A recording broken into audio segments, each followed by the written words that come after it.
রসনাবিলাসী ঐতিহ্যবাহী সব পিঠার পসরায় উৎসব মুখর এক সন্ধ্যা পার করল বৈশাখী পরিবার। পেশাগত ব্যস্ততার মাঝেও সোমবার সন্ধ্যায় পিঠা উৎসবে মেতেছিল বৈশাখী টেলিভিশনের বার্তা বিভাগ।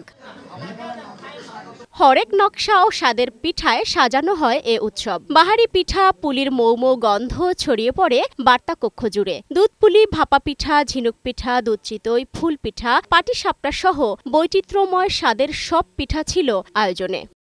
সন্ধ্যায় বর্ণাঢ্য এই উৎসবের উদ্বোধন করেন বৈশাখী টেলিভিশনের বার্তা প্রধান। বিভিন্ন বিভাগের প্রধানসহ পুরো বৈশাখী পরিবার এবং তাদের পরিবারের সদস্যরাও অংশ নেন ঘরোয়া এই আয়োজনে। উদ্বোধন করছি, আবার নোয়াখালীর প্রিয় সাইডনা পিঠা খেয়ে উদ্বোধন করছি।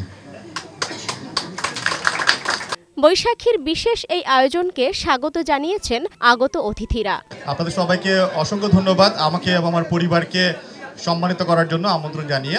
বেশ ভালো লাগছে আর কি, আর গান বাজনা হচ্ছে, অনেক টাইপের পিঠা এখানে আছে, এনজয় করছি। ভালো লাগার কথা জানালেন বৈশাখী টেলিভিশনের বিভিন্ন বিভাগের কর্মরতরা। 14 এপ্রিলে আশা করি আমাদের বৈশাখী উৎসবও ঠিক একইভাবে পালিত হব। আজকে আমাদের আনন্দের দিন।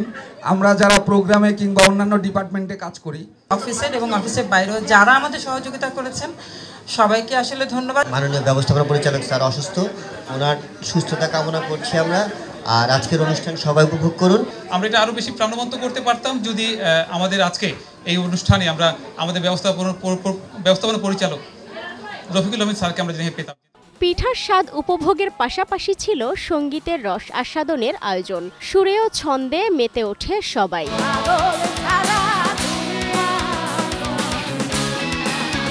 সালমা জাহান মুক্তা, বৈশাখী সংবাদ, ঢাকা।